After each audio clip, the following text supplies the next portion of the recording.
After his PhD, Oppenheimer returned to America, teaching both at Caltech and the University of California, Berkeley. He quickly established himself as a brilliant teacher, inspiring a generation of young physicists. His students were drawn not only to his intellect, but also to his intense, magnetic personality. Oppenheimer's lectures blended physics, philosophy, and poetry, leaving students both enlightened and bewildered.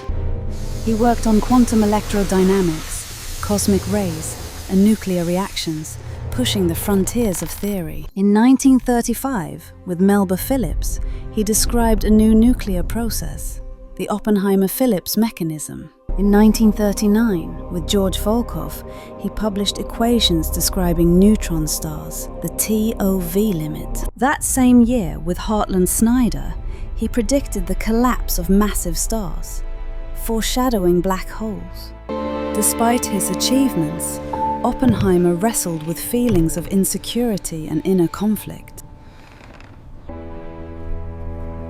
He found refuge in New Mexico, where he rode horses and dreamed in the desert landscape. The Southwest became his sanctuary, shaping the place where history would later unfold. So the forces that are still latent in the atom, those are the forces we must now unleash and understand.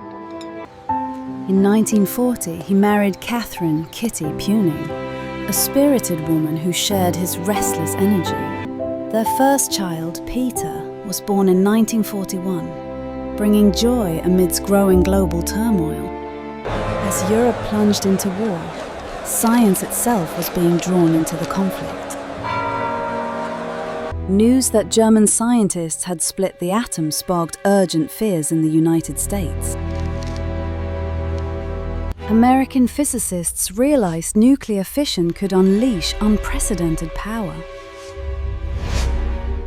Oppenheimer's life was about to change, from professor to leader of a top-secret project. By 1942, the government turned to Oppenheimer for a mission that would define his destiny. The quiet professor from Berkeley was now called to harness the atom for war.